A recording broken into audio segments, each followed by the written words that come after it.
I just wanted to come in and talk to you guys about the IHI, which is what Dr. Galib was alluding to last week. And I know some of you are probably like, why does he keep calling Sean out in class?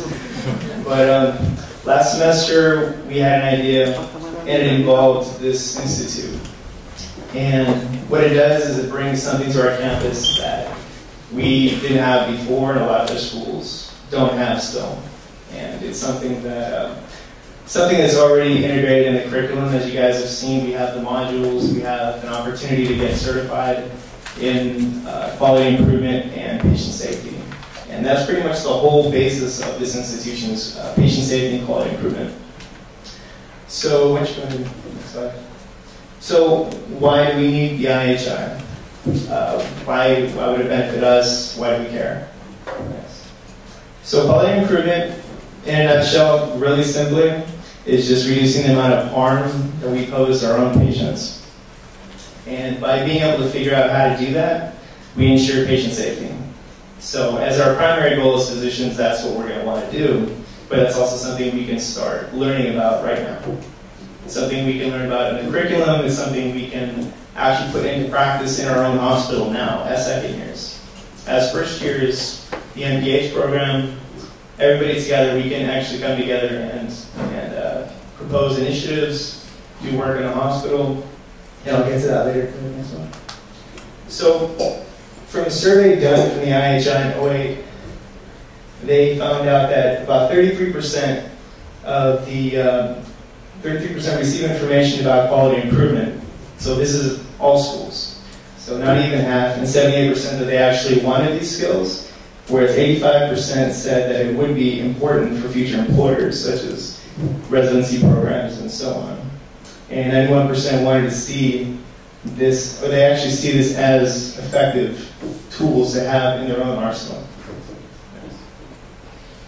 So, as our mission basically is just to advance quality improvement, to advance patient safety worldwide. So this is, IHI is not something that's just in the US, it's actually something that's worldwide. There's about, I think, 230 some odd chapters around the world in like 20-something countries. I have a map we'll show you later, and we were able to put Puerto Rico on the map for that, so that's good.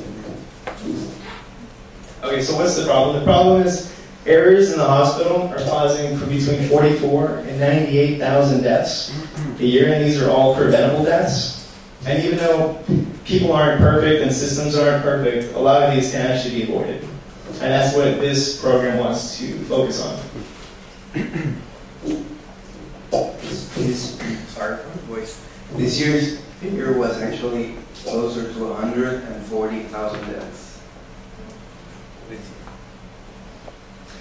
So, yeah, there you go. So, there's a lot of errors that happen, and not because people are being always negligent, but because a lot of times the systems that are in place are not perfect, nor will they ever be perfect, but they can be improved and designed for, I guess, human error.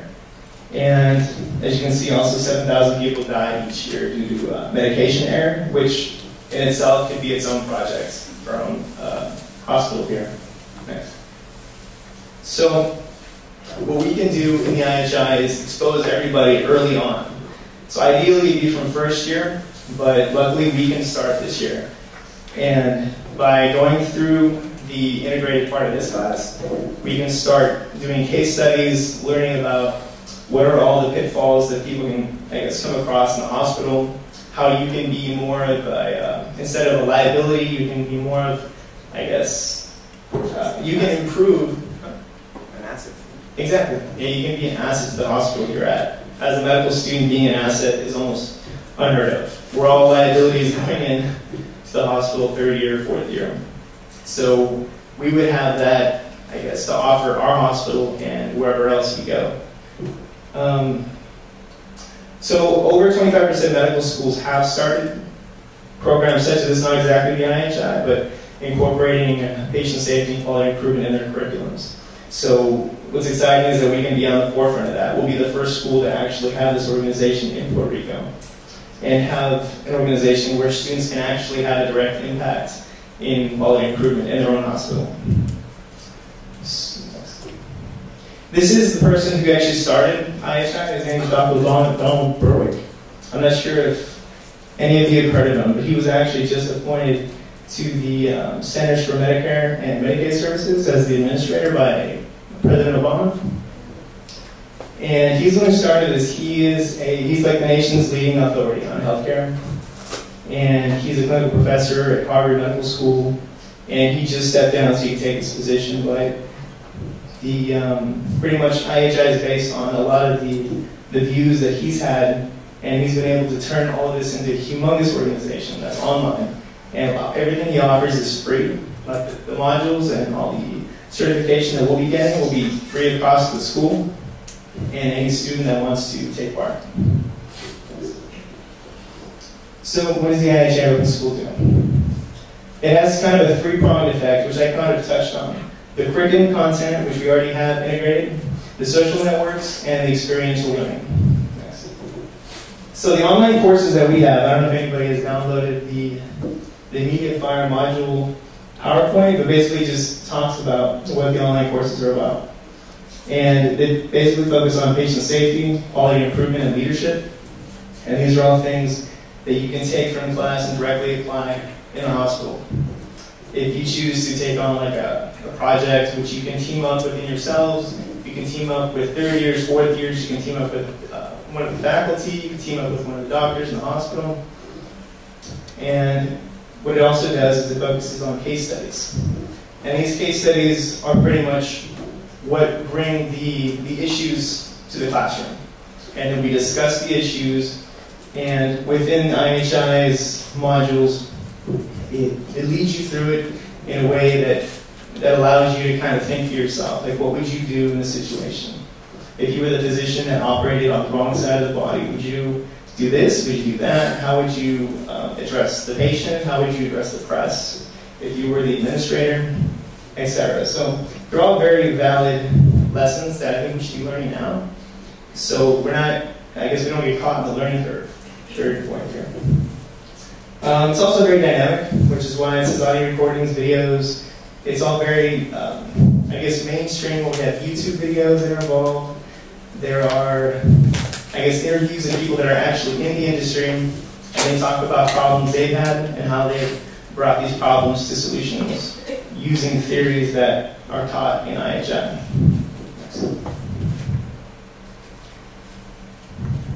So these are all just examples, cuts from the modules themselves. So you can see there was a video, they have case presentations, they have, all these are from the website. So if you just check out IHI.org and go to Open School, you'll see that there's like a wealth of information about healthcare in general, but the Open School pretty much focuses on the patient safety and quality improvement.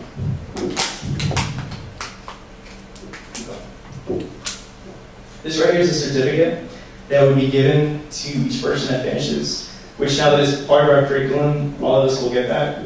And that just shows whoever you were, I guess, applying to for residency or for a job, that you've gone through this program and that you have the knowledge to make a proactive choice in the hospital and, I guess, see risk and be able to think about how you can collaborate with others to fix it and make your hospital a safer place. And then there's the social networks. Since there are so many IHI chapters around the world,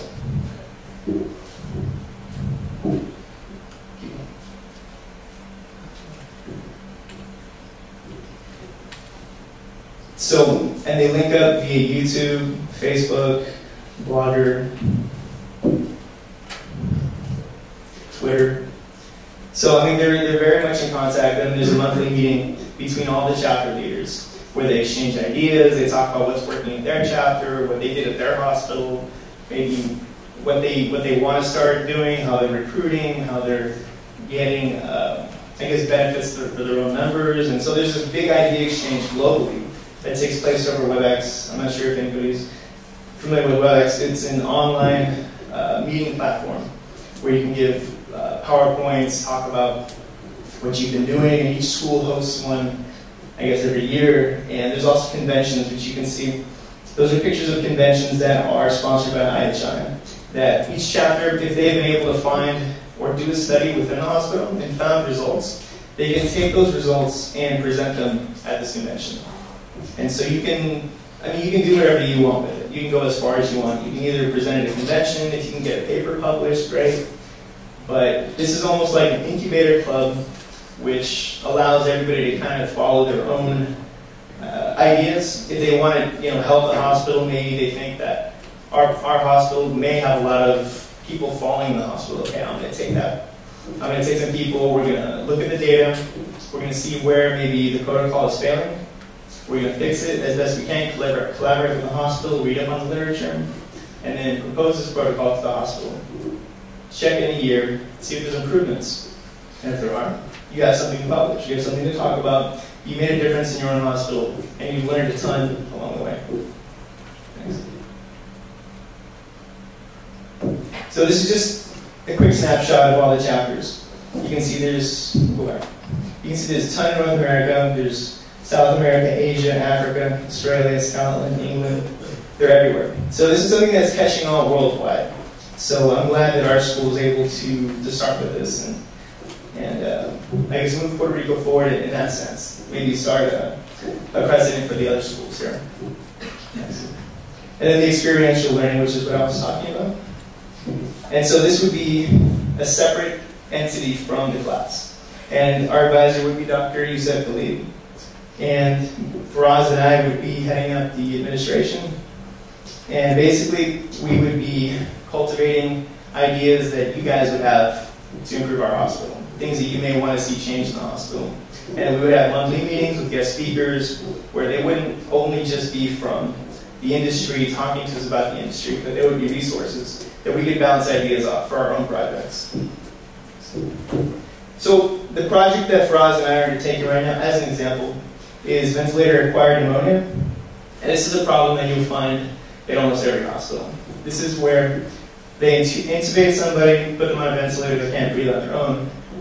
And a lot of times they'll get an infection just because there's an open airway, they're not able to swallow, they can't clear the throat. And so, as the model, it'll be identify the problem, analyze data that the hospital will provide you, read up on that problem, find out what other hospitals are doing, find out what the IHI has found out about that. And then you go in, you shadow, you learn as much as you can hands-on, which I've been able to do. I was able to spend about 5 or 6 hours, like 2 weeks ago. I went to the director of, it was respiratory therapy, and I was able to actually shadow a therapist. I learned about how a ventilator works, about the design, how it's supposed to prevent patients from getting sick, infections. I was able to learn about the imperfections of the design and how patients are getting sick. Things that, a third year or fourth year definitely wouldn't know going into it. And you would think, well, I intubate my patient, they'll get better. And the biggest risk is that they have a relapse of whatever ailment they had. Whereas being able to partake in this talk to a therapist, I know that there are other dangers of putting somebody on a ventilator. And that's something that I think is very valuable for me. I was able to get that experience. And then once you have that, you shoot to your goal and you try and make a collaborative protocol between you, between professors, between doctors, between the administration of the hospital. Then you come up with something that you can propose, and then you implement. And we can all do that. This is just a model. And it doesn't have to stick exactly to that, but I think this will get results. So what would be the benefits to me? Again, I have a better understanding of how the hospital works. I know where the shortcomings are in our hospital in one department, in the ICU. And I've gained a deeper technical knowledge of how a ventilator works. I know what the imperfections are of that ventilator. And I began to train myself to be able to recognize risk. And this is something that you can take with you, residency and beyond. So being able to do that, being able to just be a fly on the wall in the hospital and just see what's going on, I think it speaks volumes as to what you can take from that. The work you do with IHI will be, and you'll be able to take with you anywhere. Benefit to the patient, in this case, obviously, was reduced risk of acquiring secondary infections. and less time spent in the ICU and in the hospital.